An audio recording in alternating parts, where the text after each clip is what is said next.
So with most players going to be picking Artoria with the Fate Stay Night campaign, I figured I would do a video kind of showing off what she's able to do. Now, towards the end of the video, I'm going to have the farming stuff because you've probably already seen Artoria just trash different farming nodes. You know, she does a whole lot of damage. You know, big surprise. Saber does big unga bunga damage with Excalibur. But one thing that I wanted to show off is how she's able to perform in challenge quests. Just because I think it's kind of interesting to see how Saber can perform when you're trying to take her into something that she's not particularly good at. So I have 3 different footages here. The first one that I'm going to be showing off is just her base crit damage, because this CQ that is coming out for Arctic Summer World is admittedly not super great for Artoria. I believe the min turn is 4 turns, so that's not particularly great for Buster team comps that really do like to 3-turn things. Artoria can get a 4-turn done because, you know, she can like loop her NP and everything. You can bring in Oberon. You can get really lucky with refunding NP on your Buster cards with Koyenskaya's second skill. But if you've done this CQ, you know it's not particularly great, which I think more showcases how good Artoria can be if you want to brute force your way through different challenge quests, right? But this one, again, not particularly great because they want you to use quick servants because, you know, no duh, the new Ruler Scotty came out. They want you to use quick with the new quick support. And so they have these pretty decent buffs that cut down on NP damage, Buster damage, Arts damage, which I don't know if you know this, but Artoria is a Buster NP damaging servant. She doesn't really have a lot in the way of crit damage, and from the first clip that is either still playing or just finished playing, you would see that her base crit damage is really not all that up to snuff, and that is because she does not have any crit damage. So if you wanted to be doing crits, you're going to be relying pretty much predominantly on her Buster cards with Koyenskaya. Thankfully, even though she doesn't have her own crit damage buff, she can turn all of her cards into Buster cards with her second skill. So that problem of, you know, opening up with a hand of cards, you know, like, oh, I would love to follow up an NP with some Buster crit damage is not really a problem with Artoria, because if you don't get lucky with the Buster cards, you can always just change them into Buster cards. So that is nice. I just hope that she eventually gets a crit damage buff. The other thing in the second clip here that should be starting right around now, or should have already been started, is that survivability is kind of a problem for her. So for this one, I was going to go in here with the plug suit, you know, do double Koyenskaya, do Oberon, and then at a certain point, I realized, I was like,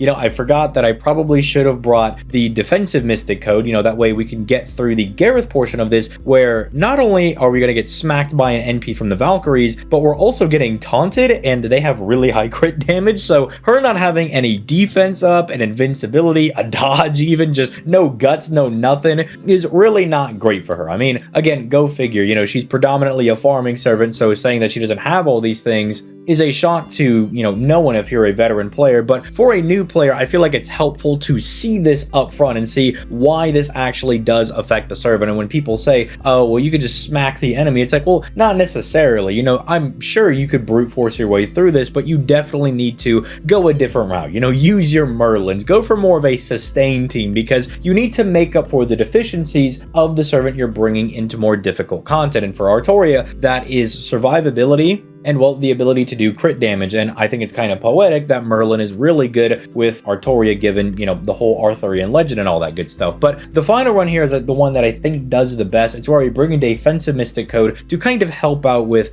Artoria's deficiencies here. We're able to push through the turn that normally would be a dead end for us, because the Gareth buff that she gives to the Valkyries is that whenever they're attacked, the enemy that attacked them gets a taunt on them. And again, Valkyries do a lot of crit damage, so whoever attacks them is pretty much going to get murked. So we're able to kind of get around that, and with a skillful use of Koyenskaya's NP, we're able to buy a turn, showing off that, you know, Koyenskaya's NP is fairly useful, giving us extra NP, and then also being able to drain the entire enemy party's NP. But again, not very good for Artoria, who wants to brute force her way through things. Lady Avalon gives the entire enemy party invincibility, so any momentum we might have been able to build off from that turn is halted, which is not very good for someone like Artoria, who is all gas and no brakes. And then even then, we bring in Oberon, because that Koyenskaya unfortunately gets obliterated because they had to hit the Valkyries, and, you know, that's just unfortunate. That's the way the cookie crumbles. You know, maybe we could have auto-targeted somebody else and, you know, maybe got an extra turn or two. But if we did that, we wouldn't get to show off this really cool interaction between, you know, Artoria and Oberon working together, which I think is a little bit cursed, where we have Oberon go last to stall off the Valkyrie's NP for an extra turn, because if you didn't know, Oberon's NP is actually pretty useful if you put it at the end of a chain.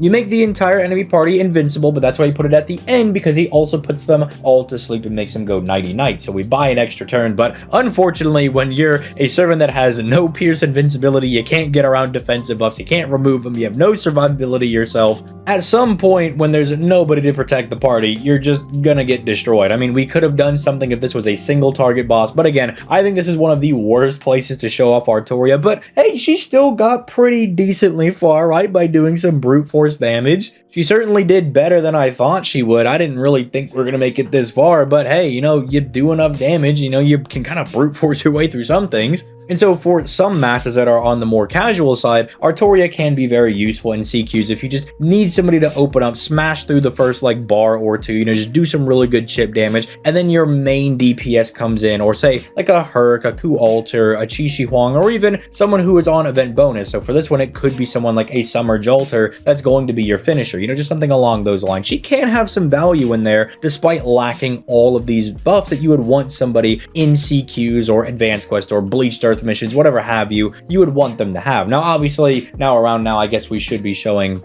I think, different farming examples, and nobody is surprised to see that she puts up really good damage numbers. You know, who would have thought Artoria, who has, I believe, still the highest base damage between all the Buster AoE sabers, would be doing really well with farming, which is why I still do recommend that even if you already have NP1 Artoria, going for NP2 is really, really good. You know, that opens up a lot of different avenues when it comes to farming. I know that personally, a couple of years ago, there was a farming node for one of the Christmas lottos that was possible if you did have an NP2 Artoria. Now, obviously, that was, you know, way back in the day. That's pre-Koyanskaya, but if you think way back to those days, I mean, again, pre-Koyanskaya, being able to clear stuff with pretty much just NP2 Artoria by herself in the equivalent of like 90 plus nodes, that ain't bad. You know, being able to put up some really good damage numbers while also having some usage where it comes to multi-core setups, because she does give the entire party that attack buff, which may sometimes be the difference between you needing to rely on a high roll for your NP damage or being able to rely on the average to low roll for your NP damage. You know, I have had that happen to me a few times, and by a few I mean like once or twice, but hey, it comes up. You know, when you do get it, you know, it feels really nice. And then if you are reliant on face cards, whether it be for Artoria's face cards or the other servant's face cards that you're using,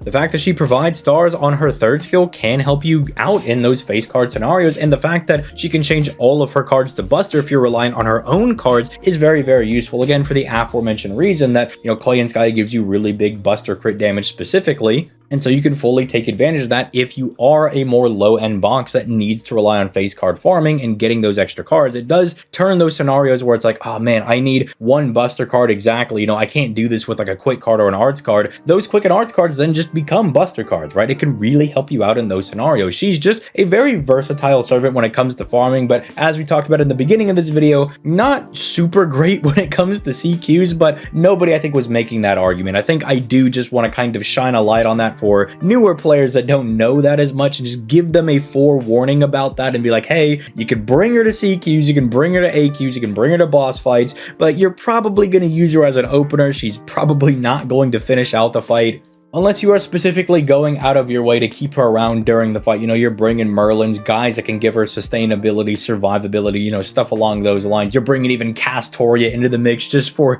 the extra defensive buff so she doesn't just get deleted by the boss. You know, you kind of got to go out of your way. But again, go figure. Farming Servant is not particularly great when it comes to CQ and boss content. Especially a year one, and not even just a year one, a starting servant that's been here since day one. You know what, with the state that a lot of other year one and starting servants are in, I'm just surprised that she's this good at all. But then again, when you're the poster child of fate, I guess you're never really going to be bad. But topic for another day, why Artoria, somebody with Avalon, does not have any survivability buff. Like, come on, just toss her a bone. Give her a turn of solemn defense, right? It's the same thing. Well, maybe it's not exactly the same thing. Artoria Avalon or Caster Artoria, whatever you want to call her. But, you know, she still has the scabbard. She has Avalon. But then again, Gilgamesh's armor is also supposed to be really broken. He has no survivability. Karna's armor is supposed to be really broken. He has no survivability. So maybe it's just a gag that they have at the Lysengo offices. But now we're starting to diverge into lore talk, and nobody wants to hear me yap about lore and everything, because I could go on about that for hours.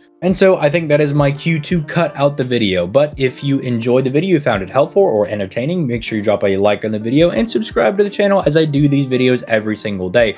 If you have a particular video topic you'd like to see me cover, go ahead and drop that in the comments down below, as well, as we are going to be moving into a bit of a slower month over here on the NA side of things, unless they throw another curveball at us. You know, maybe they will do something along those lines. Back to school campaign might be real crazy. We'll see about that. And if you really just can't get enough of me, I have a Patreon link down in the description down below that I would like to do aforementioned lore topic videos over there that I have been working on for the past month or so. So if you're interested in some bonus content, I might be chucking it over there. But if you want free bonus content, well, I go live every weekday over on my Twitch, starting at about 6 p.m. to 7 p.m. Eastern Standard Time, with Monday, Wednesday, and Friday being a dual stream over here on YouTube, where we stream FGO, and Tuesdays and Thursdays usually being something that is not FGO, just to kind of branch out and do other things. But that is also exclusively over on the Twitch. Although this week has been a little bit hectic, it's kind of been all over the place.